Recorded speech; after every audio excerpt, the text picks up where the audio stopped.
दोस्तों, तारीख 31 मई 1984 की शाम मेरठ में 9 इन्फेंट्री डिवीजन के कमांडर मेजर जनरल कुलदीप बुलबुल बराड़ अपनी पत्नी के साथ दिल्ली जाने की तैयारी कर रहे थे। अगले दिन उन्हें मनीला के लिए उड़ान भरनी थी, जहां वो छुट्टियां मनाने जा रहे थे। ये तब की बात है जब पंजाब अलगाववाद की आग में झुलस रहा था। गुरुद्वारों में पंजाब को भारत से अलग किए जाने के लिए यानी एक अलग मुल्क खालिस्तान बनाने की प्लानिंग की जा रही थी। ये भी कहा जा रहा था कि इसके लिए भारत के साथ आर्मी कॉन्फ्लिक्ट करने के लिए भी तैयार रहना चाहिए। पंजाब में जारी ये गतिविधियां दिल्ली में बैठे अधिकारियों के लिए चिंता का विषय बनी हुई थी। ऐसे में हेड ऑफ पावर से एक ऐतिहासिक फैसला लिया गया। यह फैसला था ऑपरेशन ब्लू स्टार को अंजाम देने का और मेजर जनरल बराड़ को इसकी जिम्मेदारी संभालनी थी। Major general Kuldeep Brar by road Meerut से दिल्ली पहुंचते हैं। वहां से जहाज पकड़ करके चंडीगढ़ और सीधे पश्चिम कमान के मुख्यालय पहुंचे। वहां इन्हें खबर मिली कि मुझे ऑपरेशन ब्लू स्टार कमांड करना है और जल्द से जल्द अमृतसर पहुंचना है, क्योंकि हालात बहुत खराब हो गए हैं। स्वर्ण मंदिर पर भिंडरावाले ने पूरा कब्जा कर लिया है और पंजाब में कोई कानून और व्यवस्था नहीं रही है। दोस्तों, ये सारी बातें मेजर जनरल बराड़ ने एक इंटरव्यू में बताई थी। मेजर जनरल ने कहा कि मुझे कहा गया कि इसे जल्दी से जल्दी ठीक करना है, वरना पंजाब हमारे हाथ से निकल जाएगा। मेरी छुट्टी रद्द हो गई और मैं तुरंत हवाई जहाज के जरिए अमृतसर पहुंचा। अब इस पूरी घटना के केंद्र में जरनैल सिंह भिंडरावाले थे। दोस्तों, आप शायद नहीं जानते होंगे, लेकिन भिंडरावाले को कांग्रेस ने ही बढ़ावा दिया था, क्योंकि इंदिरा गांधी की इमरजेंसी के बाद पंजाब की राजनीति में अकाली दल ने पूरी तरह से पांव जमा लिए थे। अब अकाली दल की राजनीतिक पकड़ ढीली करने के लिए कांग्रेस को एक ऐसे व्यक्ति की तलाश थी जिससे कि सिख अकाली दल की ओर न जाकर उसकी तरफ आए। कांग्रेस की यह तलाश जरनैल सिंह भिंडरावाले पर आकर खत्म हुई। इसके बाद कांग्रेस ने भिंडरावाले को पंजाब की धार्मिक राजनीति में बढ़ावा देने के लिए हर तरह की मदद की। इसके लिए भारत की तत्कालीन प्रधानमंत्री इंदिरा गांधी पर सिख समुदाय में अकाली दल के जनाधार को घटाने के लिए जरनैल सिंह भिंडरावाले को परोक्ष रूप से प्रोत्साहन देने का आरोप लगाया गया था।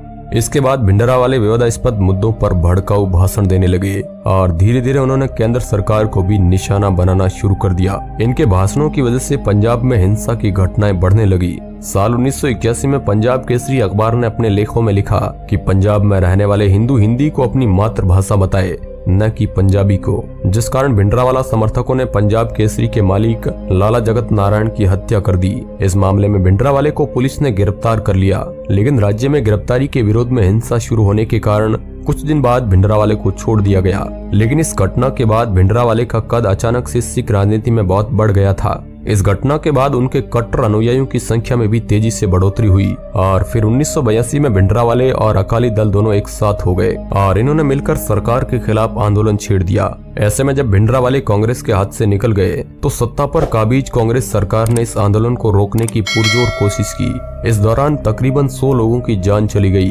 तकरीबन 30,000 लोगों को इस दौरान गिरफ्तार किया गया। 1983 में धर्मयुद्ध मोर्चा के खिलाफ कड़ी कार्रवाई करने वाले आईपीएस अधिकारी एएस अटवाल की स्वर्ण मंदिर की सीढ़ियों के पास हत्या कर दी गई। पुलिस के अंदर भिंडरावाले का इतना खौफ था कि अपने अधिकारी की लाश को उठाने 2 घंटे तक पुलिस का कोई कर्मचारी नहीं पहुंचा। इसके बाद पंजाब में हिंदू और पंजाबियों के बीच विवाद पैदा हो गया। 5 अक्टूबर को पंजाब में हथियारबंद लोगों ने एक बस को अगवा कर लिया। उसमें सवार हिंदुओं को बर्बरता से मार दिया गया और इसके बाद पंजाब में हिंसक गतिविधियां बहुत ज्यादा बढ़ गई थी। स्थिति को नियंत्रण से बाहर होता देख राष्ट्रपति शासन लगा दिया गया। पुलिस को यह आदेश दे दिया गया कि उपद्रवियों को देखते ही गोली मार दी जाए। इसके बाद भिंडरावाले और उनके समर्थकों ने हरमंदिर साहिब परिसर के अंदर हथियार इकट्ठा करना शुरू कर दिया। बड़ी मात्रा में वहां हथियार आता था। 15 दिसंबर 1983 को भिंडरावाले ने अपने समर्थकों के साथ अकाल तख्त पर कब्जा जमा लिया।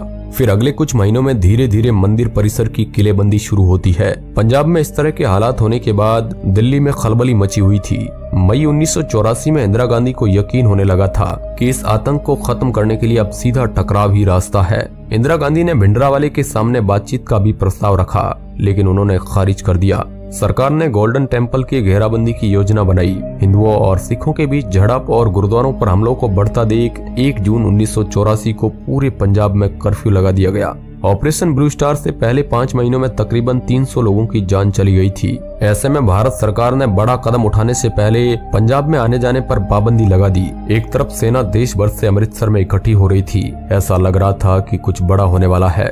दूसरी तरफ हजारों की तादाद में श्रद्धालु इकट्ठे हो रहे थे। उस दिन उनका पवित्र दिन था। 2 जून आते आते यहाँ पर 1000 से ज्यादा सैनिक इकट्ठे हो चुके थे। गोल्डन टेम्पल को घेरने की प्लानिंग पूरी तरीके से कर ली गई थी।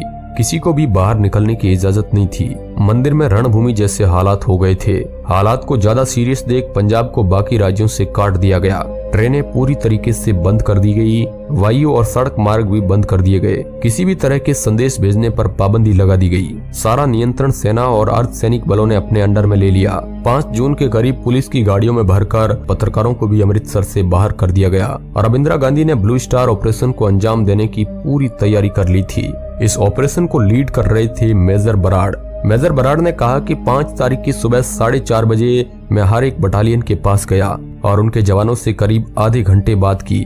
मैंने उनसे कहा कि स्वर्ण मंदिर के अंदर जाते हुए हमें ये नहीं सोचना है कि हम किसी पवित्र जगह पर जाकर उसे बर्बाद करने जा रहे हैं, बल्कि हमें ये सोचना है कि हम उसकी सफाई करने जा रहे हैं। जितनी कैजुअलिटी कम हो उतना अच्छा है। लेकिन ये तो तय हो गया था कि इस ऑपरेशन को सफलतापूर्वक अंजाम देने के लिए मंदिर परिसर के अंदर दाखिल होना ही पड़ेगा। 5 जून की रात 10:30 बजे तय वक्त से आधे घंटे देर फौजियों का जत्था स्वर्ण मंदिर के मेन गेट से भीतर पहुंचा तो मंदिर की दीवारों के पीछे से मशीन गन गोलियां उगल रही थी। सैनिकों के ऊपर रॉकेट प्रोपेलेट ग्रेनेड दागे जा रहे थे। अकाल तख्त के अंदर सैनिकों की जाने की हर कोशिश नाकाम हो रही थी। बराड़ कहते हैं कि वो तो पहले 45 मिनट में ही पता चल गया कि इनकी प्लानिंग, इनके हथियार और इनकी किलेबंदी इतनी मजबूत है कि इनसे पार पाना आसान नहीं होगा। हम चाहते थे कि हमारे कमांडो अकाल तख्त के अंदर स्टन ग्रेनेड फेंके। स्टन ग्रेनेड की जो गैस होती है उससे आदमी मरता नहीं है, उसको सिर दर्द हो जाता है, उसकी आंखों में पानी आ जाता है, जिसकी वजह से वो ठीक से देख नहीं सकता है और इसी बीच हमारे जवान अंदर चले जाएंगे। लेकिन इन ग्रेनेडों को अंदर फेंकने का कोई रास्ता नहीं था। अकाल तख्त की खिड़कियों को बोरों से ढक दिया गया था, जिसके बीच में बंदूक की पोजीशन सेट कर ली गई थी। पहले 2 घंटों के अंदर ही 17 जवान शहीद हो गए थे। ऊपर से चिंता ये भी थी कि अगर ये ऑपरेशन जल्दी से खत्म नहीं किया गया तो इस बात की खबर बाहर चली गई कि मंदिर पर हमला कर दिया गया है तो बाहर से भी हजारों लाखों की तादाद में समर्थक हथियारों के साथ आ सकते थे, तो फिर इसका नतीजा बेहद डरावना हो सकता है। भारतीय सैनिकों की तादाद भी काफी ज्यादा थी, लेकिन भिंडरावाले समर्थकों के पास बराबरी के हथियार थे और ऊपर से अकाल तख्त की ढाल, जिस पर भारतीय सैनिक तो वार नहीं कर सकते थे, लेकिन उस तरफ से उसकी आड़ लेकर लगातार फौजियों पर गोलियां बरसाई जा रही थी। कई जान गंवाकर जब सेना अकाल तख्त तक पहुंची तब तक सवेरा हो चुका था। जनरल बराड़ के सामने अब विकल्प खत्म हो रहे थे। अलगाववादियों के पास रॉकेट लॉन्चर भी थे।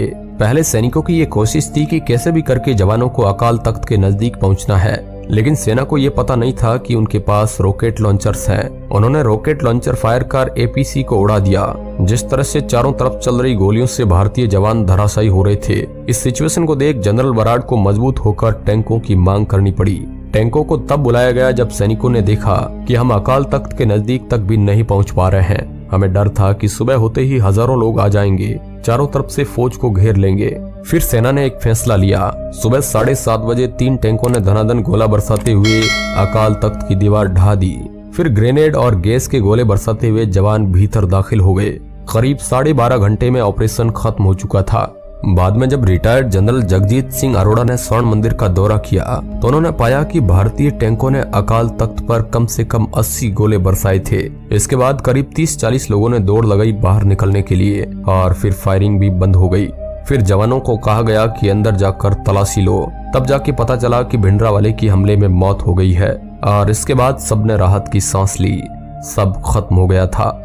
लेकिन अगले ही दिन कहानियां शुरू हो गई कि वो रात को बचकर पाकिस्तान पहुंच गए। पाकिस्तानी टीवी अनाउंस कर रहा था कि भिंडरावाले उनके पास है और 30 जून को वो उन्हें टीवी पर दिखाएंगे। इसके बाद जनरल बराड़ के पास सूचना और प्रसारण मंत्री HKL भगत और विदेश सचिव रस गोत्रा का फोन आया कि आप तो बोल रहे हैं कि वो मर चुके हैं, जबकि पाकिस्तान कह रहा है कि वो जिंदा है। जनरल बराड़ ने कहा कि उनकी पहचान हो गई है और उनका शव उनके परिवार को दे दिया गया है। उनकी मौत हो गई है। अब पाकिस्तान जो चाहे वो बोलता रहे उनके बारे में। इस पूरे ऑपरेशन में भारतीय सेना के 83 सैनिक शहीद हुए थे और 248 अन्य सैनिक घायल हुए थे। इसके अलावा 492 अन्य लोगों की मौत की पुष्टि हुई और 1592 लोगों को हिरासत में लिया गया। दोस्तों, इस घटना से भारत क्या पूरे विश्व में सिख समुदाय की भावनाओं को चोट पहुंचाई। ये भारतीय सेना की सैनिक जीत जरूर थी, लेकिन इसे बहुत बड़ी राजनीतिक हार माना गया। इसकी टाइमिंग, रणनीति और क्रियान्वयन पर कई सवाल उठाए गए और फिर इसकी कीमत इंदिरा गांधी को अपनी जान देकर चुकानी पड़ी। 31 अक्टूबर 1984 को उनके ही बॉडीगार्ड ने उनके ऊपर 3 गोली मारी, जिसके बाद वहां से 5 फीट की दूरी पर सतवंत सिंह अपनी थॉमसन ऑटोमेटिक कार्बाइन के साथ खड़ा था। इंदिरा गांधी को गिरते हुए देख वो इतनी दहशत में आ गया कि अपनी जगह से हिला तक नहीं। तभी बेअंत ने उसे चिल्लाकर कहा, गोली चलाओ। सतवंत ने तुरंत अपनी ऑटोमेटिक कार्बाइन की सभी 25 की 25 गोलियां इंदिरा गांधी के शरीर के अंदर डाल दी। ये था इंदिरा का ब्लू स्टार ऑपरेशन और उसका परिणाम। हालांकि दोस्तों, इसमें काफी निर्दोष लोग भी मारे गए थे। अब इस मुद्दे पर आप क्या सोचते हैं, हमें कमेंट के माध्यम से जरूर बताएं। और अगर आप ऐसे ही ऐतिहासिक वीडियोस को देखना पसंद करते हैं तो आप इस चैनल को सब्सक्राइब कर सकते हैं।